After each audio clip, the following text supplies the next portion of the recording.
गोपी को साधु दिया सलाह। नंदापुर नामक एक गांव में गोपी नाम का एक लड़का रहता था। वो बहुत कामचोर था। वो हर काम को आसानी से बिना मेहनत के करना चाहता था। मेहनत का काम उसे बहुत मुश्किल लगता था।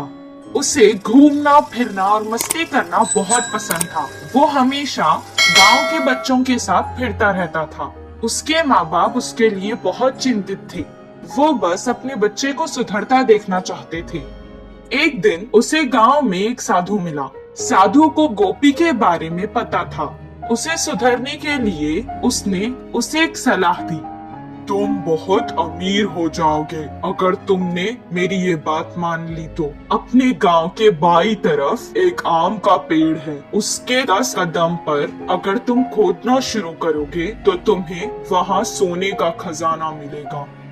ये बात सुनकर पहले गोपी बहुत खुश हुआ, लेकिन मेहनत लगेगी सोचकर ये कहने लगा, आप इस खजाने के बारे में मुझे ही क्यों बता रहे हैं? आप खुद भी तो इसे लेकर अमीर हो सकते हैं।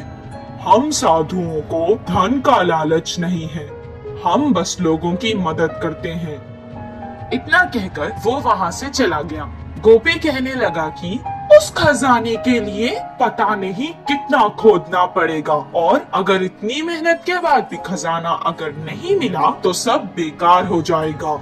इतना कहकर वो भी वहाँ से चला गया। हर काम को वो ऐसे ही टाल देता था। कुछ दिन बाद गांव में पानी बंद हो गया। गांव वाले पानी की तलाश में हर कोशिश करने लगे। कितनी सारे कुएं खोदने के बाद भी उन्हें पानी नहीं मिला। उस समय गोपी को साधु की बात याद आ गई। मैं अगर इस बुरे समय में वो खजाना लेकर इस गांव से चला जाऊं तो आराम से रह सकता हूं। वो सोचने लगा और वहां से फावड़ा लेकर आम के पेड़ के पास खोदने चला गया। कितना खोदने पर भी उसे खजाना नहीं मिला, लेकिन गांव की ऐसी हालत देखकर उसने खोदना बंद नहीं किया। खजाना लेकर यहाँ से चला जाने की लालच में वो खोदता ही गया।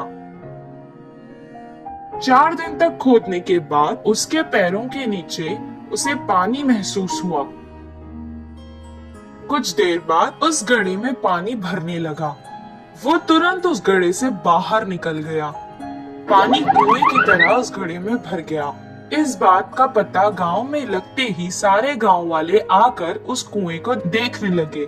गांव वालों की जान बचाने के लिए सबने उसे कुछ ना कुछ उपहार भी दिया।